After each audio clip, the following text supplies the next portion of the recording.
Welcome to this video on the topic of simplifying algebraic fractions. In this video, I'm going to show you 4 examples that will hopefully highlight some common misconceptions we may or may not be having during the process of simplifying algebraic fractions. Now consider an example 1 here. We've got 20z squared all over 4z. The process involved in simplifying this sort of fraction here that we've been using is to break both the numerator and the denominator up into their prime factors, and then looking for the factors that appear both in the numerator and the denominator. So doing that process, what we're going to end up with is the prime factors of 20 are 2, 2, and 5. And the factors of z squared are simply z and z, like so.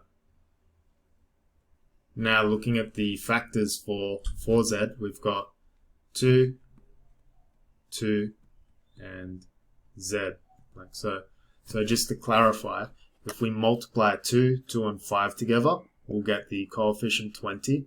And if we multiply 2 and 2 together, we get 4. Similarly, z and z will be z squared, and z is simply z. Now, the next stage in our process is we want to look for the common factors between the numerator and the denominator. So we've got a pair of 2's, then we've got another pair of 2's, and then finally we've got a pair of z's. So I can only cancel one at a time. So if I have a pair of 2's here, I can't go 1, 2, and then 3. Rather, I can go 1, 2, 1, 2, and then for the z's, 1, 2. I can't go 1, 2, 3. It's got to be 1, 2.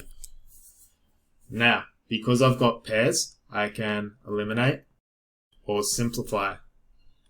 Now, it's a case of what did we leave behind? Well, what we left behind was this 5, a z, and because we cancelled everything out on the denominator, we put a placeholder of 1. And therefore, the simplification of 20z squared all over 4z is 5z. So nice and simple. Now let's go down to example 2. What we've got here is we've got a little bit more complicated or a bit more complicated expression. The differences between example 1 and example 2, well, firstly, we've got these brackets in the numerator here. So 3 multiplied by 3x plus 4. So if we expanded those out, we'd have a numerator with 2 terms. But more so in the denominator here, we've got a denominator that's made up of 2 terms. So x plus 4. Compare that to example 1, we had a denominator with a single term, but the single term had 1, 2, 3 factors, or just 1, 2 factors if you look for the non-factorized form. So example 2, more complicated because the denominator has 2 terms in it. Now we're going to still do the same method that we used up here to simplify example 2. Now what we're going to do is we're going to first write it out. And I'm going to treat the denominator like it's a single factor. So I'm going to put these brackets around x plus 4.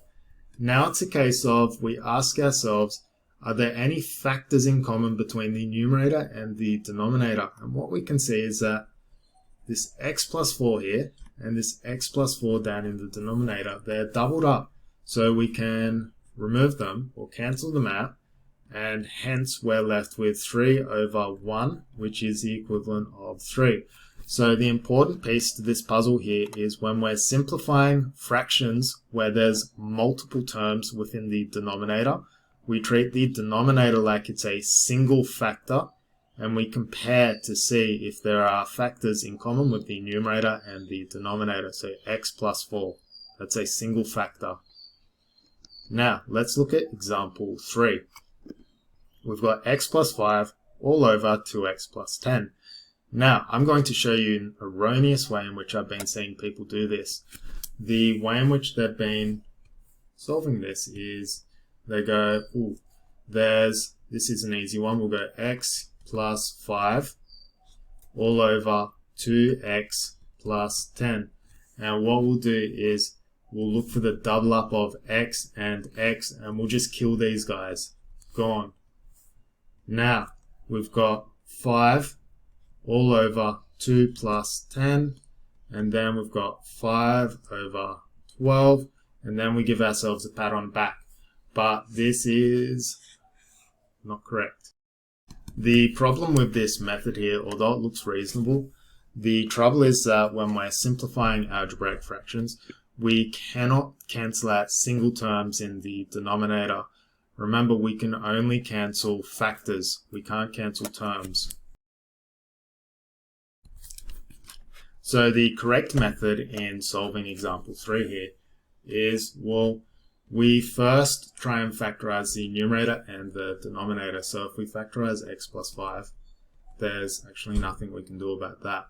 But when we look at the denominator here, 2x plus 10, if we write this out in its prime factors, 2 and x, plus, there has to be a plus here, 2 and 5, we can observe the doubling up of the 2's here and here. And the first step is factorize the numerator, factorize the denominator. So numerator stays as is, so x plus 5. And the denominator we factorize for 2, so we bring a 2 out the front. And if we take the 2 out the front, we leave behind an x plus 5. So let's just highlight that to make it a little bit. Alright. Now we can start looking at, or we can look at factorizing across the numerator and the denominator. So I'll write out x plus 5 again. It's not a unique step, but I'll just do it so you can see what's going on. We're going to try and see the doubling up of factors in the numerator and the denominator. So I'll put some brackets around x plus 5 just so it's easier to see.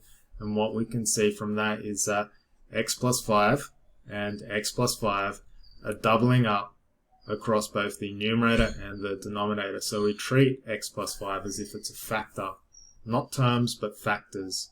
And therefore, if they are factors and we see them in both the numerator and denominator, we say goodbye. And thus, we're left with 1 over 2, or a half. So x plus 5 all over 2x plus 10 is equal to 1 over 2. So remember, we don't cancel out terms, we cancel out factors. Now example 4. Basically a repeat of what we've seen in example 3, but a little bit more complicated. In this example here, what we've got is 7x plus 21 all over 14x plus 42. The process involved in solving this expression here, or simplifying this expression I should say, is we first need to factorize the numerator and factorize the denominator.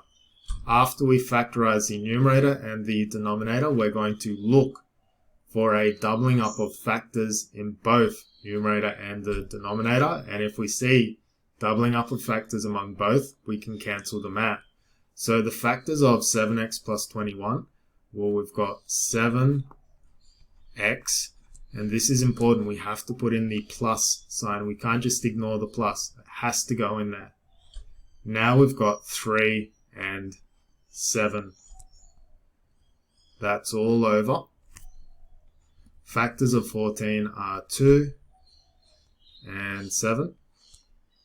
And then there's the x plus, and this will be 2, 3, 7, I believe. Now we have to factorize the numerator. We see 7 here and 7 here. So we can factorize this as, go down a line for more space, go 7. And then if we take the 7 out, we leave behind x plus 3. And that will be all over. And we'll go back and factorize the denominator now. So we've got a 2 and a 2.